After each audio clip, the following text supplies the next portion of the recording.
Roland Gérard, bonjour. Roland, tu es conférencier et cofondateur du réseau École Nature. Alors il y a un micro sur... Voilà, moi je regarde un comme ça, je distribue la parole, puis après vous pouvez vous faire passer l'autre micro. Est-ce que tu veux présenter déjà en quelques mots ce que c'est que ce réseau École Nature?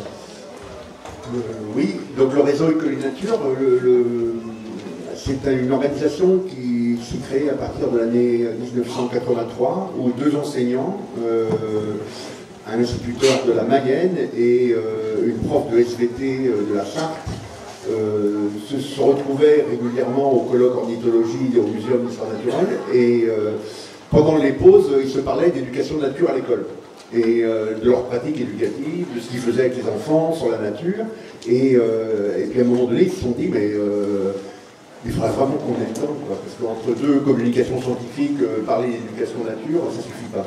Et donc, ils ont eu l'idée géniale de créer les rencontres École et Nature. Et donc, les premières rencontres École et Nature se sont passées en 83 sur l'île Chevalier en Bretagne, et j'ai eu la chance d'y être, et c'était un moment super, parce que là, on était vraiment dans un rapprochement très fort entre le monde des enseignants et le monde des animateurs et de toute l'éducation à l'environnement qui était balbutiante, naissante à l'époque. Et petit à petit, ces rencontres se sont, disons, continuées d'année en année. Donc la Bretagne, après ça a été les Ardennes, après ça a été l'Auvergne, après Languedoc-Roussillon ici, et ça a continué. Et c'était à chaque fois l'occasion de mettre au milieu du débat, au milieu de nos préoccupations pendant 5 jours. On s'offrait 5 jours les uns aux autres. Et ça c'est important, à la fin de l'année, comme fin août, avant de rentrer un peu dans le travail. Et à chaque fois c'était l'occasion de faire du terrain, d'aller dehors, c'était donc de pratiquer la pédagogie de projet. C'est devenu vraiment un endroit où on pratiquait, on expérimentait la pédagogie de projet, donc ça c'était vraiment extrêmement intéressant.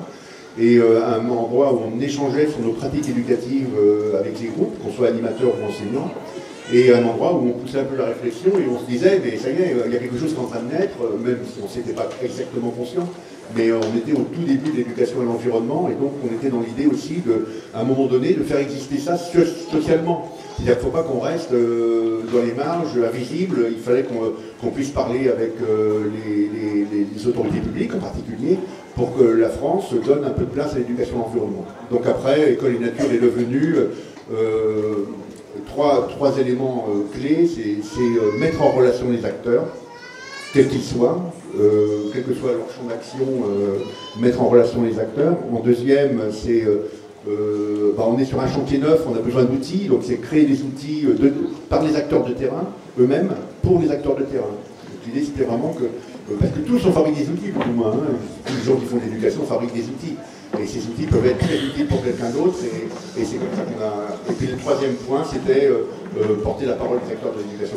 Ça veut dire, si j'ai bien compris, que n'importe quel enseignant du premier cycle, second cycle, peut contacter le réseau pour obtenir des outils pour l'accompagner dans ses cours, ses leçons liées à l'apprentissage de l'environnement avec ses élèves. Oui, alors on a eu un développement du réseau École et Nature sur l'échelle nationale, et en même temps, par les mêmes acteurs, à l'échelle régionale, il y a les GRAIN qui sont apparus. Le GRAIN, c'est le groupe régional Animation et Initiation Nature Environnement.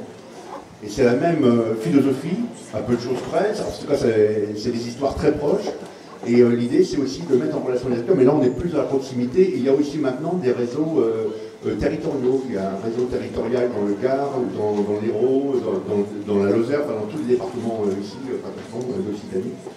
Et on est vraiment dans l'idée de faire ensemble, d'être dans l'horizontalité, d'être dans l'écoute, dans la solidarité aussi, quoi.